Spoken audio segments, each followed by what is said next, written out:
nuestra amiga la pastora Marlene Arroyo. Buenos días. Buenos días, Fernan. Buenos días, Juan Carlos Moraime. Buenos días a toda la audiencia preciosa que está en sintonía con nosotros, como siempre, aquí en el Reto de los Teólogos. Hoy es un día importante. Yo sé que usted tiene algo que decir antes de ir a las preguntas. Un día importante porque allá en el Senado de la Cámara hay una manifestación. Hay una manifestación. Yo creo que la asistencia fuese muchísimo mayor si no fuera por todo este asunto del COVID. Claro. Pero me parece a mí que si no hubiese COVID, hubiese una manifestación similar a aquella manifestación de más de 200,000 personas que tuvimos hace unos años atrás.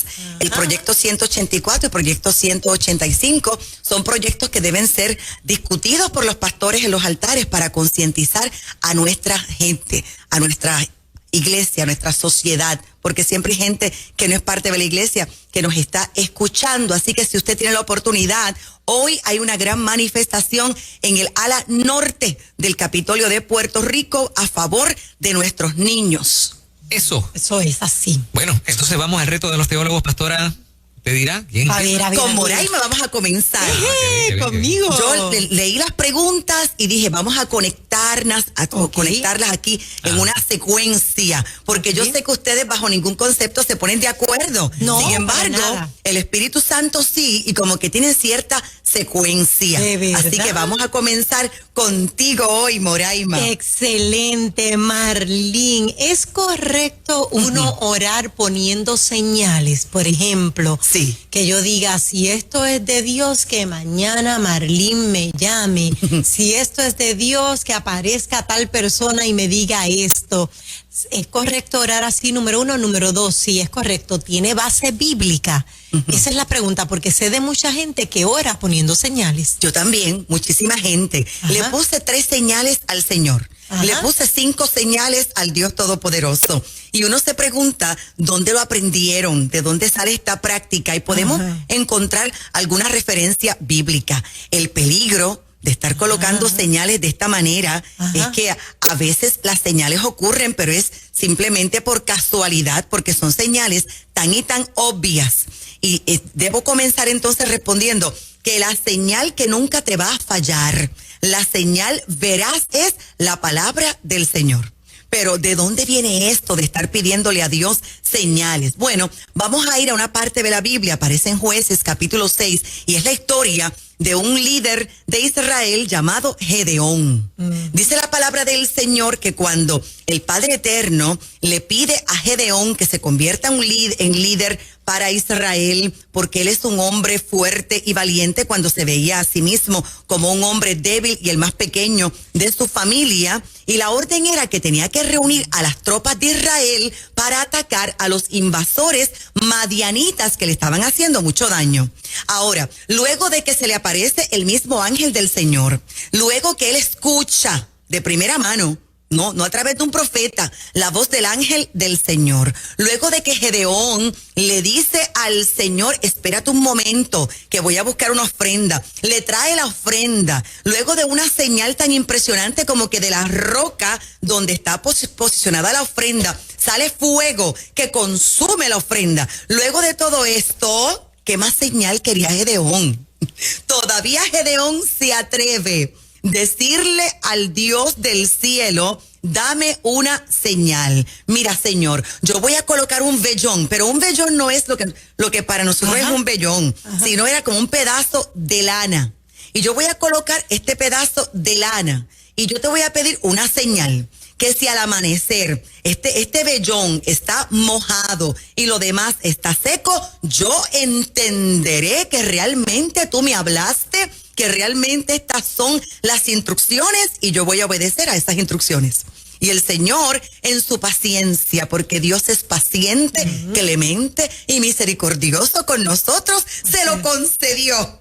Y ahora vuelve Gedeón, vamos a la historia, vuelve Gedeón, Señor, porque la verdad es que Gedeón estaba demostrando una fe débil, una fe inmadura, pidiendo tanta señal.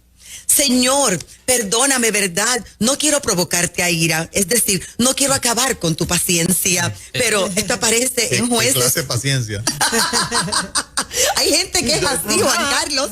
Hay gente que el predicador tiene la respuesta de él en sus labios. El pastor le aconsejó, pasaron por una librería, se compraron un libro cristiano y ahí está. Escucharon Nueva Vida y el recurso también lo dijo. Pero como ellos quieren escuchar otra cosa, a eso voy a rapidito, como ellos quieren escuchar otra cosa, pues entonces demandan señal. Mira, en Jueces capítulo 6, verso 39, dijo Gedeón: no se encienda tu ira contra mí, si aún hablare esta vez. Y vuelve otra vez y dice: voy a colocar el vellón, tú podrías mantenerlo seco y alrededor del vellón estar húmedo. Y vuelve el Dios Todopoderoso en su inmensa misericordia y se lo concede. Y al final, pues gloria al Señor Todopoderoso, que Gedeón obedeció. Pero con esto de las señales hay que tener mucho cuidado. ¿Por qué? Porque Jesús se expresó al particular. Yo no voy a decirte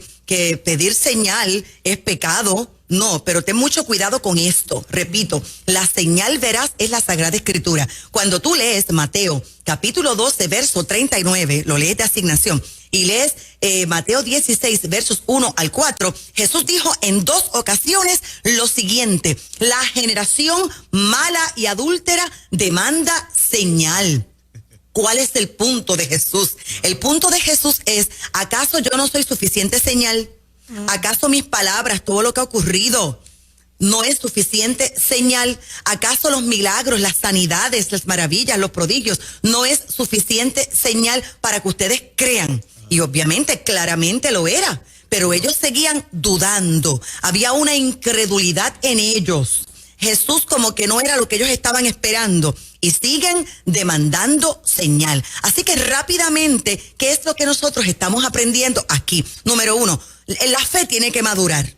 La fe nuestra no puede ser tan débil, ¿no? Tenemos que aprender a escuchar la voz del Señor para no estar demandando tantas y tantas señales. Ahí está el ejemplo de Gedeón para servirnos de modelo, pero ahí no está el ejemplo de Gedeón para que nosotros sigamos el ejemplo de Gedeón, porque ahora nosotros como cristianos en este año 2021 tenemos unas herramientas y unas ventajas que Gedeón no tuvo. Número 1, usted y yo tenemos la completa palabra de Dios, que sabemos que es inspirada por Dios y es útil para, dice segunda carta a Timoteo, capítulo 3, versos 16 y 17, útil para enseñar, redarguir, corregir, instruir en justicia, a fin de que el hombre de Dios sea perfecto, enteramente preparado para toda buena obra. Así que lo que está diciendo la palabra del Señor es que la Biblia nos es suficiente. La palabra del Señor es suficiente para que estemos completamente equipados para cualquier cosa y cualquier situación que tengamos en la vida. No necesitamos escuchar una voz extraña como una señal. No necesitamos que baje un rayo de luz ni ninguna experiencia para verificar que lo que dice la palabra del Señor es veraz y punto. Y nuestra segunda ventaja es que nosotros tenemos algo que Gedeón tampoco tenía en ese momento, y es la llenura del Espíritu Santo de Dios.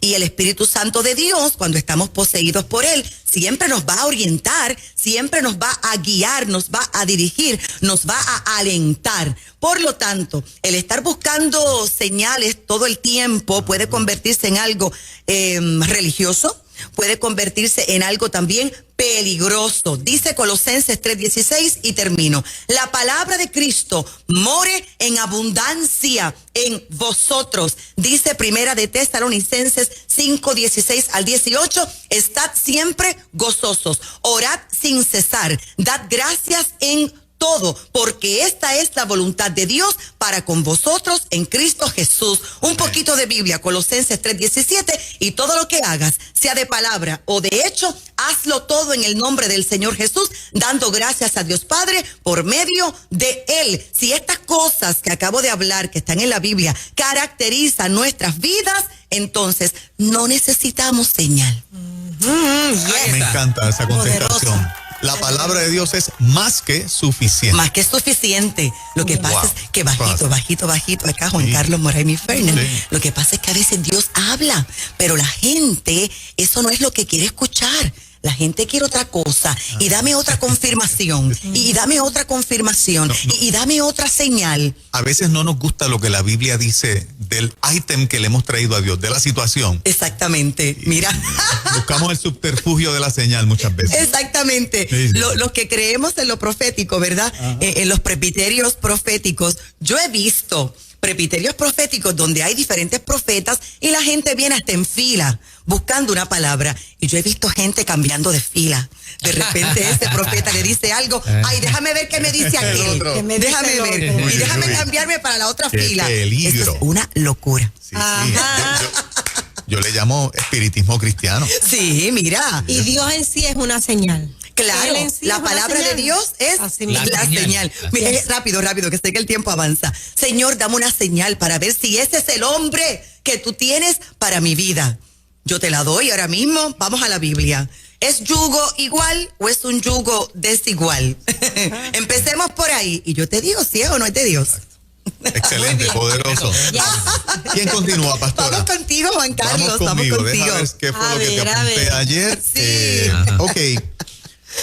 Básicamente lo que le estoy planteando a la pastora es lo siguiente. El deseo de Dios es que cada persona del planeta lo conozca porque Dios dice en su palabra que quiere que todos procedan al arrepentimiento. Eso es así. ¿Ok? Es interesante que eso está en 1 Timoteo 2:4, el cual quiere que todos los hombres sean salvos y vengan al pleno conocimiento de la verdad.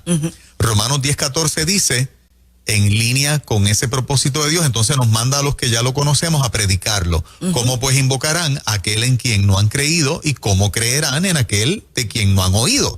¿Y cómo oirán sin haber quien les predique? Ok. Le puse, por lo tanto, ¿verdad? Conclusión, por lo tanto, la condenación viene como resultado del rechazo del hombre al mensaje de salvación de Jesucristo. Exacto. Y lo puse como cierto o falso. Eso es cierto.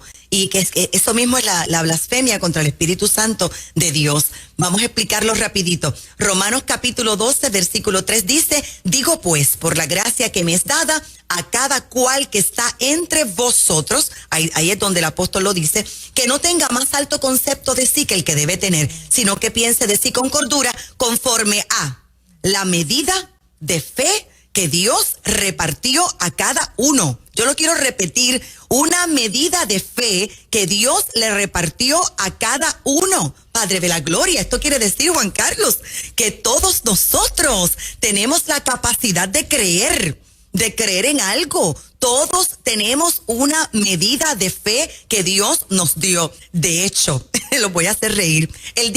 Hasta el diablo tiene fe. El diablo tiene fe porque el Satanás cree tanto y tanto en las grandes cosas que Dios va a hacer contigo que él se opone. Él tiene la necesidad de oponerse. Él tiene fe en lo que Dios va a hacer contigo. Ahora, gente de fe, te digo, la gente de fe son los ateos.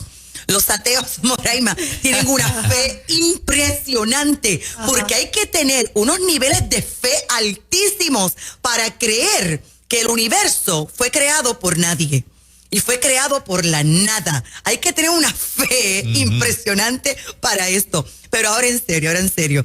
La verdad es que Dios nos ha dado a todos una medida de fe. Las cosas que Dios da, sí, Dios las da por medida. Es decir, Dios nos da dones por medida, nos da unción por medida, nos da bendiciones, finanzas por medida, nos da autoridad, nos da poder en medida. Ahora, una vez que el Señor nos da algo en medida, también nos da algo más. Y es la responsabilidad de administrar eso que Él nos ha dado. Por lo tanto, nosotros tenemos también la capacidad para usarlo, para desarrollarlo, para aumentarlo. Y a esto es lo que la palabra del Señor le llama mayordomía. ¿Qué te quiero decir? Que esa medida de fe que Dios nos ha dado, no importa cuál sea el tamaño, aunque sea un grano de mostaza, búsqueda asignación, un grano de mostaza, aunque sea así de diminuto, como dice la palabra del Señor, usted y yo tenemos la responsabilidad de aumentar, de desarrollar esa medida de fe. ¿Por qué? Porque lo que no se desarrolla, lo que no se cuida, lo que no se administra, se pierde. Y cuando Dios nos da la fe o nos da cualquier don es para usarlo, para bendecirnos a nosotros mismos y para bendecir a otros también. Dice la palabra del Señor que nadie tendrá excusa. Al final de la historia, como acaba de leer Juan Carlos, nadie tendrá excusa por no haber recibido a Jesús como único Señor y Salvador, porque la voluntad del Padre Eterno es que todos, absolutamente toda persona, proceda al arrepentimiento. Y yo sé que los que creen en la predestinación para salvación van a diferir en este punto. Pero más adelante en la respuesta de Fernand, yo voy porque se conecta, yo voy a indagar aquí. La verdad es que Jesús está con los brazos abiertos para que toda persona que quiera desarrollar esa medida de fe y que decida creer, porque podemos decidir creer. Y tenemos pruebas irrefutables de que Dios es veraz, proceda a arrepentimiento y reconozca a Jesús como su único Señor y Salvador. Ahora bien, para explicar finalmente el contexto completo del apóstol en esta medida de fe, a Pablo le está preocupando algo.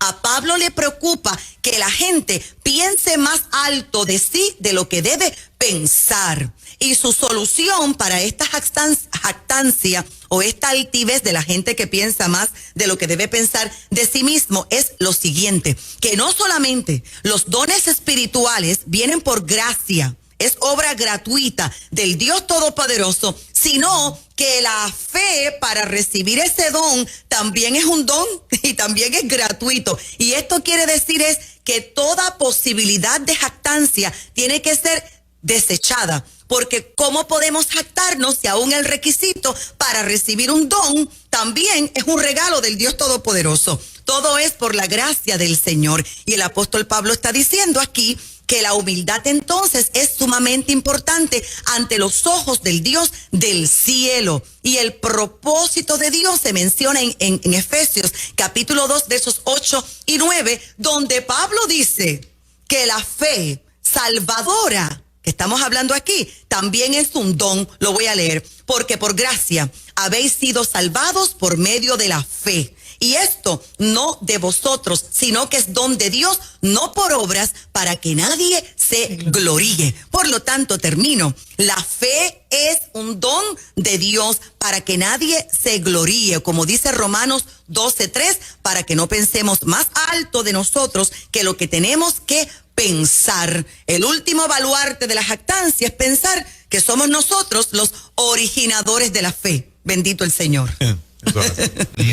Muy bien. Tremenda también, tremenda respuesta. Falta la de Fernand. Yo estoy listo. Estás listo. A ver. Bueno, pastora, yo me pregunto, ¿por qué el maestro escogió a Judas? O sea, ¿por qué escogió a Judas entre los 12? Aunque realmente mi pregunta es, ¿pudo haber sido diferente la historia de Judas? Definitivamente sí, Fernand. Pudo haber sido diferente. Vamos a explicarlo. Judas no fue un elemento catastrófico que el Padre formó para llevar a Jesús a la cruz del Calvario. Ese no es el Dios Todopoderoso. Okay. Judas no se diferencia de nosotros en este siglo.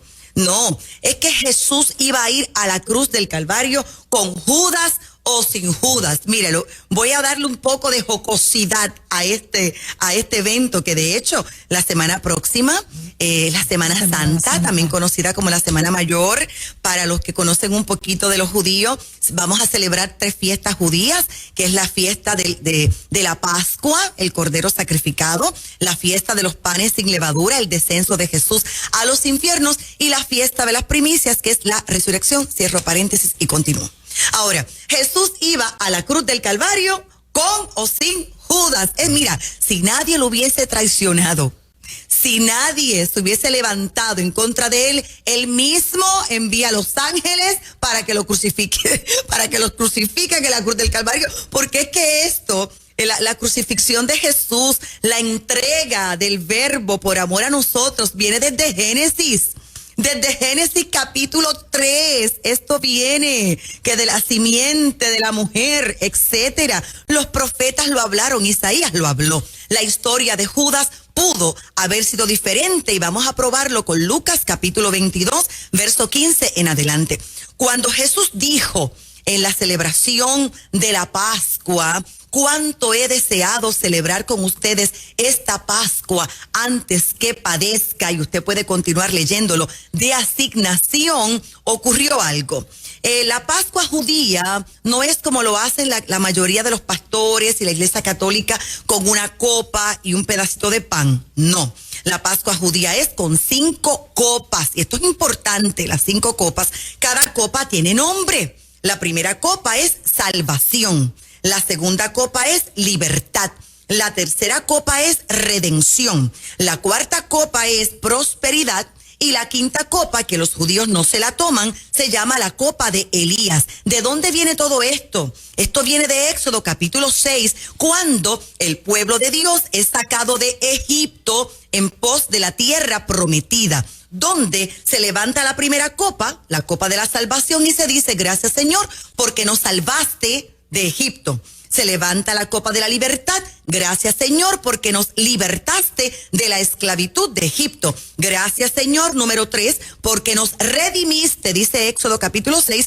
con juicios grandes, con brazo extendido, y los judíos piensan que son 10 plagas, 5 por aquí, 5 por acá, pero si yo te hago este gesto, con brazo extendido y con juicios grandes, rápido piensas en redención, piensas en Jesús.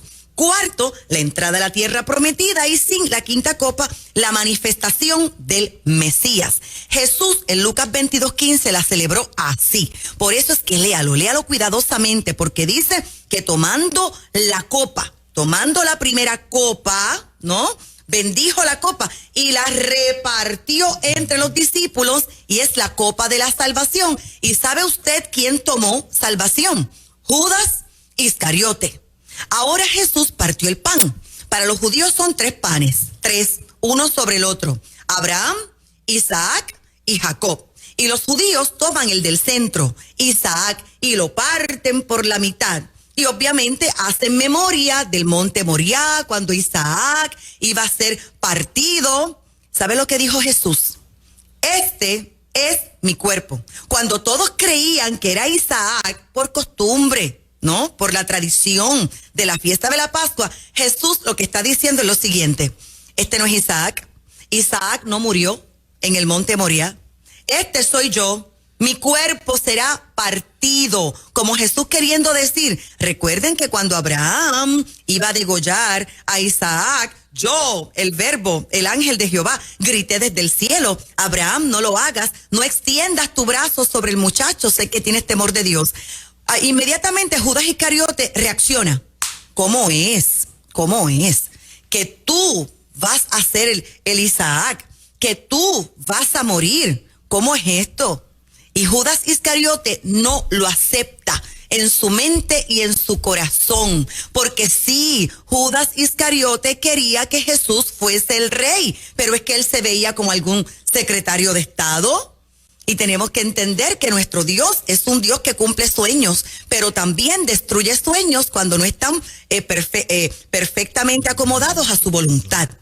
Es así cuando Judas comió pan, se toma la copa de la salvación y se come el pan, y ahora Jesús levanta la segunda copa, y la libertad. Y Jesús dice: esta copa es un nuevo pacto en mi sangre, y se detiene. Pero el que me entrega está conmigo en la mesa. Ay de aquel, el Hijo del Hombre va según lo que está determinado. Escucha esto, Fernán. El Hijo del Hombre va según lo que está determinado. Punto. Pero ay, ahí es maldito. Ay de aquel por el cual es entregado. Jesús está diciendo: Judas, te tomaste la salvación, tómate la copa de la libertad. Sé libre. Si yo como quiera voy a morir. Wow. Yo como quiero ir para la cruz del Calvario. Tómate la copa de la libertad. El Hijo del Hombre va según lo que está determinado. Ya, no te metas en esto. Pero ay de aquel por el cual es entregado. Si tú insistes en esto, ay de ti.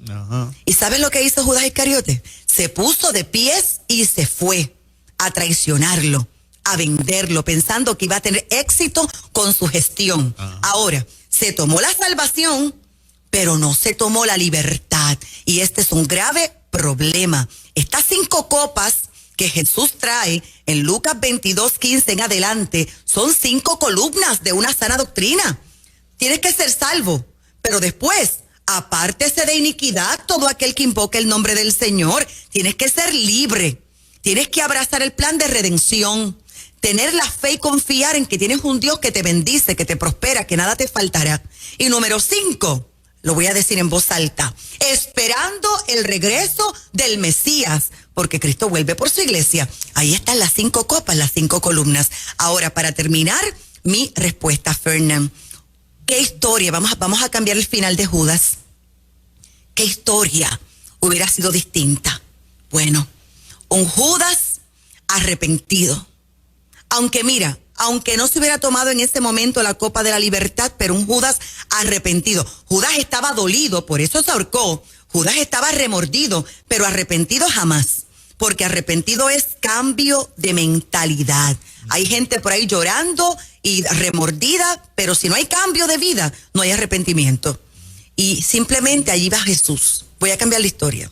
Ahí va Jesús, cargando el madero. Y de repente Judas corriendo hacia la cruz, abrazándolo, pidiéndole perdón. Yo te pido perdón. Y si Judas entendía en su mente que él fue el responsable de esa flagelación y el responsable de esa crucifixión, yo creo que allí mismo Jesús se hubiese detenido y le hubiera dicho, abrázame, ven, abrázame, abrázame, vamos a abrazarnos juntos. Jesús le hubiera dicho, yo no voy a la cruz del Calvario porque tú me hayas traicionado. Yo voy a la cruz del Calvario porque esto fue planificado en los cielos aún desde antes de tu nacimiento, Judas. Este sacrificio también es por ti, también es por tu perdón. Posiblemente se hubieran llorado juntos porque de los 12 eran 11 galileos y un judío. Y el único judío era nada más y nada menos que Judas Iscariote. Quizás Jesús le hubiera dicho al oído, espérame, lo he dicho 3 veces y no me han entendido que al tercer día resucitaré. A ti te lo voy a decir por 4ª vez a tu oído. Espérame a la puerta de la tumba de José de Arimatea. Resucitaré. Judas Iscariote, espérame. La historia pudo haber sido diferente, igual que tu historia. Tú que me estás escuchando en esta hora, siento fuertemente en mi espíritu que alguien está siendo ministrado en esta hora. Tu historia puede ser diferente a partir de hoy. Decídelo. Wow. Qué poderoso. Espérame, qué lindo. Si alguien tuvo oportunidades de ser salvo, fue Judas. Fue Judas Iscariote. Estaba bien cerca de él. Demasiado, y fue amigo. Era un hombre de confianza. Tesorero. Jesús sabía que robaba, pero no lo quitaba ni lo denunciaba. Esto es así. Quería que lo siguiera viendo. Dándole íntimamente. oportunidad hasta el final. Y hasta el final extendió la copa de la libertad dirigida única y exclusivamente a él. Pero, Wow. pero lanzar las monedas y salir corriendo era una señal de arrepentimiento. Es que luego lo complicó. De dolor. De dolor. De dolor y de remordimiento. Vamos a explicarlo con un ejemplo contemporáneo. Yo he tenido en la oficina pastoral personas que han cometido actos de adulterio contra su cónyuge. Y los he tenido llorando, los he tenido gimiendo. Y esta servidora le ha dicho, te voy a ayudar a terminar con esta relación. Dame el teléfono de tu amante, que conmigo, vamos, tú y yo, vamos a dejar a tu amante ahora y vamos a restaurar tu matrimonio.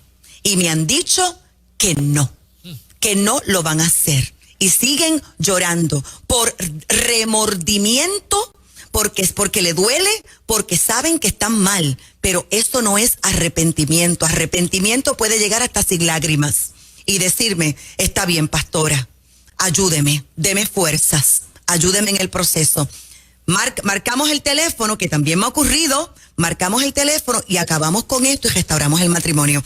Mucha gente llora, mucha gente le duele, pero eso no significa que estén arrepentidos. Y a Judas le dolió, y Judas tomó decisiones adversas, y Judas se ahorcó, pero el arrepentimiento era cambiar su forma de pensar, cambiar su razonamiento y correr hacia Jesús. En esta mañana, hoy alguien tiene que negarse a sí mismo y correr hacia Jesús, independientemente de lo que le cueste. Maravilloso la sección de esta mañana. Qué lindo. Marlene Arroyo, pastora, cuéntanos de su libro, del site, todo eso. Claro que sí, tenemos 4 libros publicados y este es el más reciente, Trasiego de Gloria, donde comparto las diferentes glorias que aparecen registradas en la palabra del Señor. ¿Cómo puedes adquirirlo? Comunícate con nosotros llamándonos al 787-644-2544, 787-644-2544. Recuerda que tenemos nuestro canal de YouTube, Marlene Arroyo. Semanalmente estamos colocando enseñanzas de la palabra del Señor. Bueno, esta semana el canal va a estar muy activo porque voy a tener en Ponce, pastoreamos en Ponce, Puerto Rico, 8 celebraciones corridas a partir de este próximo domingo. Domingo y lunes tendrá el profeta Hernán Acosta. Martes, lo que llaman martes santo, miércoles santo, jueves santo, viernes santo, sábado de gloria, domingo de resurrección. Vamos a tener cultos todos los días. Para más información, 787-644-2544. Si quieres saber más de lo que hacemos, visítanos en Facebook, Marlene Arroyo. Se quedó como una unción rondando aquí en este lugar, ¿verdad? Sí. Gloria a Jesús, gloria.